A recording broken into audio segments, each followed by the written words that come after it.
every bit of my military career. In October of 1972, I enlisted in the United States Air Force.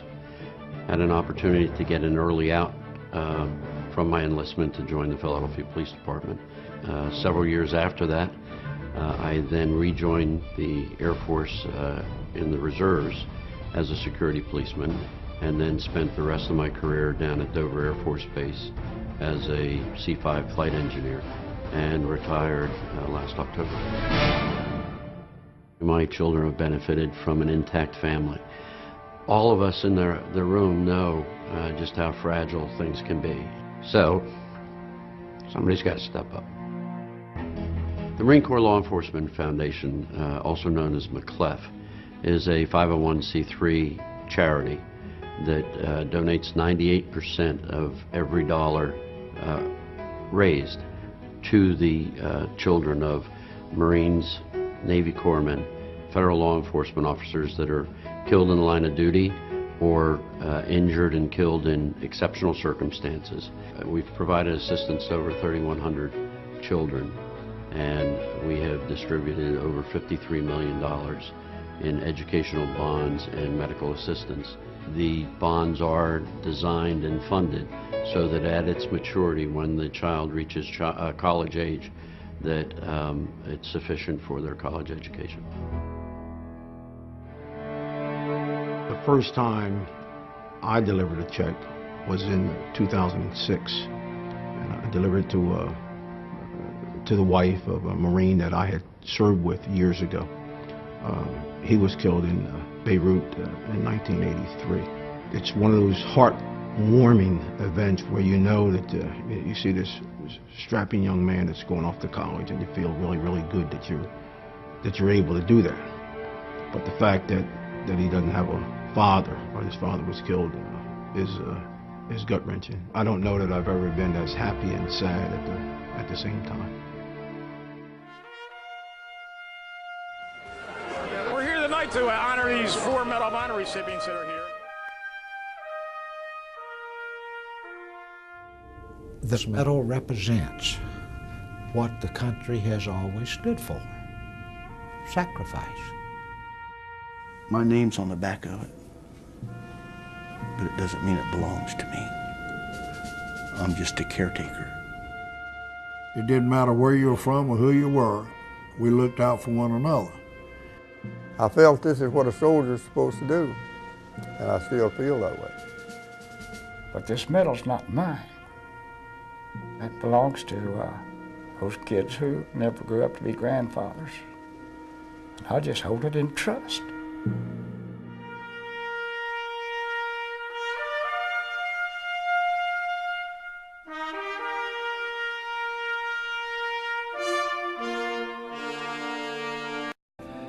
I don't feel that I was anybody special. It was a time and a place and a mission that needed to be accomplished, and I was fortunate to be the one that was successful in that. I would like to think that somebody else in my position would have attempted to do the same thing.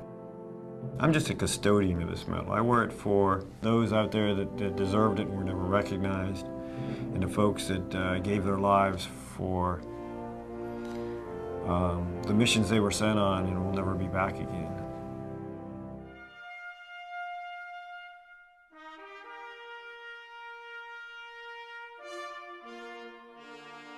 I try to tell these kids of how many great sacrifices that people have had to give you the freedom to be able to do what you're doing today.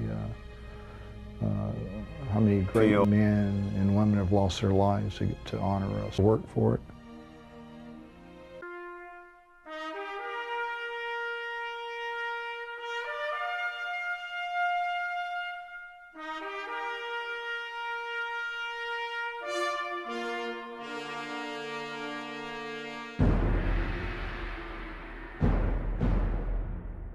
You know, it's like on the Monday after Super Bowl Sunday, whose name do you see in the paper? The quarterback. You don't see the lineman's name. So I've worn this for 38 years now. Oh my gosh, 38 years. In honor of those corpsmen and young Marines that I had the opportunity to lead on the field of battle that day. And anytime I put this medal on, I think of them. And any actions that I do or decisions I make it in their name.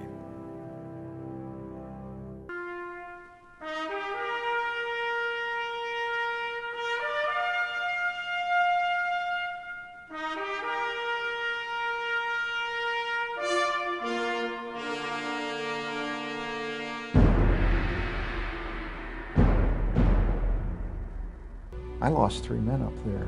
When are we going to talk about them? And you don't. I'm the one that gets to talk about what happened. I get all the glory. There's 3 grieving mothers still, whose sons were every bit as brave and had the courage to be in the fighting positions where I wanted them to be. And had they not been there, I wouldn't be here. So again, I get to tell the story.